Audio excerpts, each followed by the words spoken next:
ابہام ہی نہیں رہتا ہے کہ یہ نائروبی میں بہت ہی under very very suspicious circumstances اس کی کلنگ ہوئی ہے. دیکھیں یہ تو بات طے شدہ ہے کہ اگر مغوی بیچ میں ہو گاڑی میں، اگر مغوی گاڑی میں ہو تو کوئی جو ہے گولیاں گاڑی کو نہیں مارے گا، کیونکہ پھر مغوی بھی مر جائے گا بیچ میں، اس کو بھی گولی لگنے کا امکان ہے، جس کی آپ ریسکیو کے لیے، جس کو آپ بچانے کے لیے، یعنی آپ نے وہ جو ہے وہ ناکہ بندی کی ہوئی ہے یا آپ نے پیروی کی ہے، پرسوٹ کی ہے، ہاٹ چیز کیا ہے، تو اس پر تو آپ سوچ بھی نہیں سکتے ہیں کہ آپ اس طرح سے 9 گولیاں چلائیں گے، کیونکہ وہ بھی اس میں جو ہے مر سکتا ہے. یعنی بچانے کی بجائے کیا آپ اسے مارنا پسند کریں گے؟ تو یہ جو پہلا جو موقف انہوں نے بیان کیا ہے کہ جی ایک بچہ اغوا ہو گیا، اور چونکہ بچے کے اغوا جس گاڑی میں لے جایا گیا وہ گاڑی کی مشابہت تھی، تو اگر یہ مشابہت ہوتی تو سوال ہی پیدا نہیں ہوتا کہ اس کو 9 گولیاں سٹریٹ مارتے. پھر دوسری بات دیکھیے کہ وہ کہہ رہا ہے، خود ہی انہوں نے جو بیان دیا ہے کہ وہاں کوئی آفیشل ناکہ نہیں تھا، نہ کوئی پولیس تھی، نہ سڑک کے اوپر چند پتھر پڑے ہوئے تھے. اگر چند پتھر پڑے ہوئے تھے تو پھر ظاہر ہے کہ ان پتھروں سے بیچ بچاؤ کر کے نکلنا ہی ایک قرینِ قیاس ہوتا ہے. کوئی اتر کے جو ہے پتھر جو ہے ہٹاتا نہیں ہے کوئی گاڑی والا، وہ ظاہر ہے کہ جا رہا ہوتا ہے ایک مسافر، وہ اپنی گاڑی پہ آگے چلنا پسند کرے گا. تو اس پر بھی اگر گاڑی پر فائر کیے ہیں تو فائر کہاں سے ہوئے؟ اور پھر وہ خود مانتے ہیں کہ فائرنگ کی نہیں بتا رہے آفیشلی پولیس والے کہ کس نے فائر کیا، کس نے فائر کیا. اچھا پھر یہ ہے کہ اب فائر کہاں لگے اسے یہ بھی دیکھنے والی بات ہوگی، کیونکہ اگر سامنے سے آگے ماتھے میں لگا ہے، سر میں کہتے ہیں لگا ہے، ماتھے پہ لگا ہے تو ظاہر ہے سامنے سے فائر کیا گیا ہے. اب کس جانب سے فائر کیا گیا؟ جو رپورٹ آئی ہے وہ یہ ہے کہ پیچھے والے شیشے سے فائر کیا ہے جو ان کے سر پہ بیک سائڈ سے لگا. اچھا چلیں اب اس طرح سے لے لیں، اگر پیچھے سے فائر کیا ہے تو اس کا مطلب ہے ٹائر کو انفلیٹ کرنے والی کوئی ایسی بات نہیں ہے. ٹائر کو انفلیٹ کرنے، ٹائر پر اگر جو ہے مارا جانا مقصود ہوتا، اگر گاڑی ہی کو روکنا مقصود ہوتا. وہ یہ بھی رپورٹ ہے کہ 9 گولیاں ماری گئی ہیں جس میں سے 1 گولی ٹائر کو لگی اور ٹائر ڈیفلیٹ ہوا. اچھا اگر ٹائر ڈیفلیٹ ہوا تو پھر اوپر سے کیسے؟ ڈیفلیکٹ تو نہیں ہوئی ہے، شیشے میں سے اوپر سے گئی ہے اور پیچھے اس کو لگی ہے، پیچھے سر میں لگی ہے اور آگے سے نکلی ہے. تو یہ اس کا مطلب یہ ہے کہ وہ ایک تو فائر کی ویلوسٹی دیکھیں کہ کتنی تھی کہ وہ اس کو پینیٹریٹ کرتے ہوئے شیشے کو اس کے سر میں سے پینیٹریٹ کر کے آر پار نکلی ہے. تو آپ اندازہ کیجئے گا کہ یہ ٹارگٹ کلنگ تو ہو سکتی ہے کہ باقی بھی گاڑی میں بیٹھا ہوا تھا، خرم بھی بیٹھا ہوا تھا، اس کو تو خراش تک نہیں آتی ہے، اور ارشد شریف ہی کو جو ہے بلٹ ایک سر میں لگ کے آر پار جاتی ہے. دیکھیے میں سمجھتا ہوں کہ پاکستان کی حکومت کو یقیناً چاہیے کہ جہاں آپ اتنی جے آئی ٹیز بناتے ہو وہاں آپ کیوں نہیں پاکستان کی جو ہے جے آئی ٹی بنا کر اور ان سے استدعا کرتے فارن منسٹری کے ذریعے کہ آپ کی جو انویسٹیگیٹنگ ٹیم ہے اس کو شامل کیا جائے تاکہ یہ شفافیت کے ساتھ جو ہے قوم کے اور ملک کے سامنے آئے. ہمارا ایک سرمایہ تھا ارشد شریف، اس جیسا میں سمجھتا ہوں انویسٹیگیٹو جرنلسٹ کی اس وقت جو ہے انویسٹیگیٹو جرنلزم میں میرا نہیں خیال کہ کوئی ثانی پاکستان میں ہے. وہ دنیا کے بہترین جو ہے انویسٹیگیٹو جرنلسٹ میں تھا. میرا ذاتی اس سے بہت تعلق رہا اور بہت عرصے سے رہا. ہم لوگ بہت ساری جو ہے اس طرح کے جو ہائی پروفائل معاملات آئے ہیں، ہم نے بہت اس میں جو ہے میں نے خود بھی ذاتی طور پر ہماری جانب سے بھی ہوا اور ان کا بھی اس میں انپوٹ ہوا کرتی تھی. میرا انٹریکشن ہوا ہے بہت ہی، وہ جو ہے سچ گو راست گو شخص تھے اور وہ سچائی پر پہنچنے کا ان کا عزم تھا. وہ کسی سے نہیں ڈرتے تھے اور بدقسمتی دیکھیے گا کہ وہ یہاں سے تو گئے موت کے خوف سے اور موت نے انہیں آ لیا وہاں پر بھی. تو میں سمجھتا ہوں انا للہ و انا الیہ راجعون. ٹھیک ہے کھوسا صاحب کی گفتگو آپ نے سن لی. اسی حوالے سے صحافی ارشد شریف کی کینیا میں ہلاکت، اسی حوالے سے کچھ مزید بات کریں گے. سینٹر رانا مقبول صاحب بھی کچھ بات کرنا چاہ رہے ہیں، بیرسٹر علی ظفر صاحب بھی. ایک چھوٹی سی بریک لیتے ہیں، بریک کے بعد واپس آتے ہیں.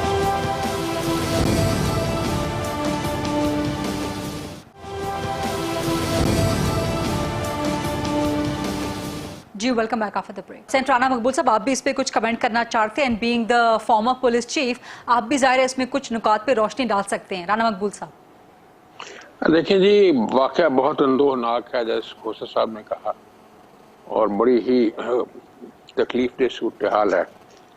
پہلی جو خبر آئی تھی کہ جی پولیس نے انٹرسیپٹ کیا اور روکنے کی کوشش کی اور شاید وہاں پتھر رکھے ہوئے تھے، پھر آئی کہ جی باقاعدہ بیریئر تھا، بیریئر پہ رکے نہیں ہے، پھر انہوں نے پیچھے ان کو روکنے کے لیے فائر کیا. اس لحاظ سے یہ ڈٹرمن کرنا کہ یہ فائر پولیس کا تھا یا کسی اور کا تھا، یہ تو بڑی آسان چیز ہے. اگر پولیس وہاں موجود تھی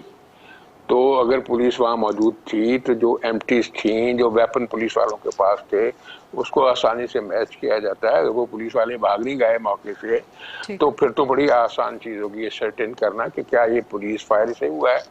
اگر یہ پولیس فائر سے ہوا ہے تو یہ تو ظلم کی انتہا ہے، اور جو پروفیشنل ایکیومن ہونی چاہیے اس کا یہ جواب نہیں ہے. اگر اس طرح کی ناکہ بندی ہو تو جو سیانے پولیس آفیسر ہیں وہ گاڑی کے اوپر فائر نہیں کرتے. وہ اگر کوئی گاڑی بھاگتی بھی ہے تو انٹرسیپٹ کرنے کے لیے آگے انہوں نے ایک آدھ گاڑی کھڑی ہوتی ہے جس کو وہ میسج دیتے ہیں اور گاڑی آگے سے انٹرسیپٹ ہو جاتی ہے. سیف طریقے کا تو یہ ہے. یہ بڑا بروٹل ایکشن ہوتا ہے کہ بھاگتی ہوئی گاڑی کے پیچھے بھاگ کر لوگ ڈر کے بھی بھاگتے ہیں، تو وہ بہت زیادہ ظلم کیا گیا ہے. یہ دیکھنے والی بات ہے. یہ جیسے سب کہہ رہے تھے کہ یہ تو آپ کو ایک جوائنٹ انویسٹیگیشن ٹیم بنانی پڑے گی، یہاں سے بھی جو اچھے انویسٹیگیٹنگ آفیسر جائیں اور وہاں سے بھی ان کی جوائنٹ کمیٹی بنے جو اس کو اچھی طرح سے انویسٹیگیٹ کرے. دوسری بات یہ ہے کہ اگر یہ سچویشن کے بارے میں یہ اسکیپٹیکل قسم کا ایشو ہے، جیسے وہ کہہ رہے تھے وہاں کے صحافی کی کسی ہو سکتا ہے کسی اور نے فائر کیا ہے، تو یہ اور بھی زیادہ صورتحال جو ہے وہ گمبھیر ہوتی ہے. اس کے لیے بہت زیادہ محنت کرنے کی ضرورت ہے، اور جن لوگوں نے یہ ظلم کیا ہے ان تک پہنچنے کی ضرورت ہے، اور یہ پھر یہ بھی اس کی بیک گراؤنڈ بھی ٹریس کرنے کی ضرورت ہے. بڑا انگمیٹک کیس ہے اور یہ آسانی سے حل نہیں ہوگا اگر کیفیت اس طرح کی ہے. تو میرا خیال ہے اس میں فوری طور پہ گورنمنٹ آف پاکستان کو they should get across to them، اور کل سے اس کی تفتیش شروع کر دیں. پاکستان کی ٹیم وہاں پہنچ جانی چاہیے within 24 hours، کیونکہ جو تفتیش شروع میں ہوتی ہے وہ زیادہ حقیقت کے قریب ہوتی ہے اور زیادہ مؤثر بھی ہوتی ہے. بیرسٹر علی ظفر صاحب، سر آپ بھی اس پہ کچھ کمنٹ کرنا چاہیں گے؟ ڈیفینیٹلی کمنٹ کیجئے گا، پھر اس کے بعد باقی پولیٹیکل معاملات کو بعد میں آگے بڑھاتے ہیں. جی غریدہ، یہ ایسا ہولناک واقعہ، شاکنگ نیوز. ارشد شریف صاحب میرے دوست بھی تھے، کولیگ بھی تھے، ہم پروگرام میں بھی ملتے تھے، اس کے علاوہ بھی ملتے تھے.